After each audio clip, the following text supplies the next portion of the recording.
Mishaps. Very dangerous. You go first.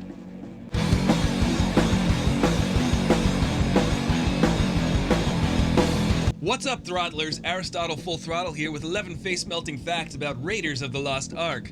Director Steven Spielberg wanted to direct a James Bond movie, but George Lucas was like, I got something way cooler. His name? Indiana Smith. That's right. And then screenwriter Lawrence Kasdan was like, nah, Indiana Jones, bro. So much cooler. Indiana is named after George Lucas's cute Malamute, and that same dog served as the inspiration for Chewbacca in Star Wars. Which is pretty cool.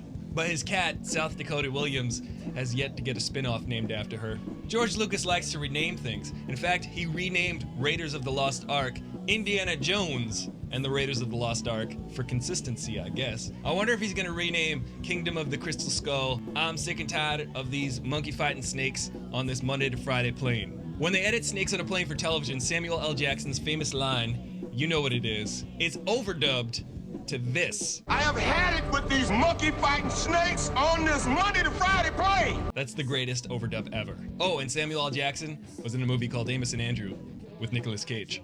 Cage! He's also in a movie called Kiss of Death, but I had to pick one bad one, and that was the one I picked. Cage match. Belloq's exploding head, like scanners, at the end of the movie, earned Raiders of the Lost Ark an R rating, but in order to bump it down to a PG rating, they just put flames in front of the exploding head. Because the MPAA was like, you know what's much better than an exploding head? An exploding head on fire. It's for the kids. Apparently that was a lot less offensive. And meanwhile, Indiana Jones pretty much kills a bunch of people with impunity. He's Indiana Jones, man. He's the American James Bond. With a whip and a hat and no gadgets. Just smarts. He's smart. That's why he wins. Speaking of winning, you see, the PG-13 rating was not invented yet, and when Indiana Jones and the Temple of Doom came out and it was rated PG, parents were outraged about all the gruesomeness, so they invented the PG-13 rating, and the first movie to be rated PG-13, Red Dawn. Winning. With Patrick Swayze and Jennifer Grey, it's like a much bloodier and violent Dirty Dancing. Wolverines! Also, Red Dawn has Ron O'Neal, and he was Superfly TNT. I'm Superfly TNT. It also has C. Thomas Howell, and C. Thomas Howell and Patrick Swayze are in a movie directed by Francis Ford Coppola called The Outsiders, which almost starred Francis Ford Coppola's nephew, Nicolas Cage. Were it not for Matt Dillon stealing all the good roles, Matt Dillon. That was before Cage Rage happened. Even though Nicolas Cage lost out on the role to Matt Dillon, it's all good because they both start together in another Francis Ford Coppola directed movie, Rumblefish. By their powers combined. This entire scene at the dock is mostly one take. There's one shot that's an establishing shot of a group of people, and then the rest of it, all one take. Go check it out. Pretty cool. The idea for the giant boulder chasing Indiana Jones came to Steven Spielberg through a Scrooge McDuck comic book. It was titled The Seven Cities of Cibola, and it's pretty much the opening of Raiders of the Lost Ark. DuckTales. Woohoo. DuckTales. Woo. This stumble by Harrison Ford was unintentional and only happened in one take. The one that made it to the movie. Harrison Ford also tore his ACL when he was filming this scene with the big burly guy, wanted to fight him, the mechanic. He fights like he's from the 1800s. He's a famous British wrestler named Pat Roach. He's killed at the end of this scene by the airplane propeller. He's also killed earlier in the movie when he plays a Sherpa in the bar scene. Not only that, but he's also this guy in Indiana Jones and the Temple of Doom. He's pretty much the prototypical Abobo character in the Indiana Jones-averse. Just change the shade of his appearance and he's a different guy that you can kill. Well, the plane not only killed Pat Roach, it also ran over Harrison Ford's leg, tearing his ACL. Harrison Ford has a pretty bad reputation with planes and things falling on his leg. This guy, Vic Taplian, plays Indiana Jones's guide in the beginning of the movie, but he also plays the monkey handler. They could have used more monkey handling in Kingdom of the Crystal Skull, in that they should have had no monkeys.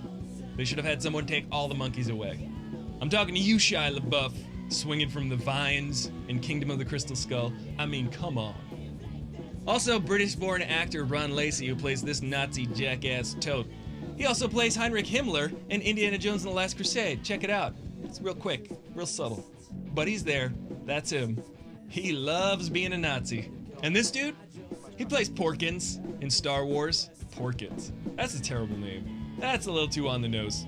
It must have been hard growing up with the name Porkins and having a glandular condition. The drinking game between Marion and Belloq was improvised. They thought it would be a great callback to the bar scene from earlier in the movie, and it was. It definitely shows off how badass Marion is and how she can get out of situations. Almost. Were it not for that jackass Nazi. To achieve the sound of thousands of snakes slithering across the floor, sound designer Ben Burt ran his hand through a cheese casserole. Think about that next time you order the mac and cheese. Sounds delicious. Most of the cast fell ill while they were filming in Tunisia, including John Rhys Davies, who came down with cholera. And had he not recovered, we would not have his legendary performance as Gimli in the Lord of the Rings trilogy. Toss me.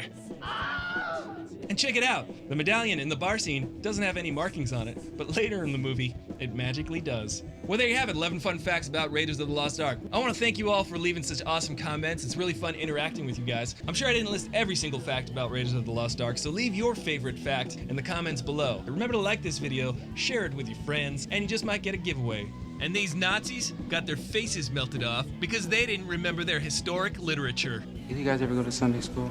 I got kicked out of Sunday school. I asked too many questions. But if you want to help next generation of kids uncover the history of tomorrow, there's a little something you can do to support education. And if you want to find out more information on that, click the icon on my face at the end of the video, check that info card, or look for a link in the description below. Thanks for stopping by. I really do appreciate it. Definitely subscribe to this channel. I'm Aristotle Full Throttle, your bro with the fro and the no, and I'll see you later.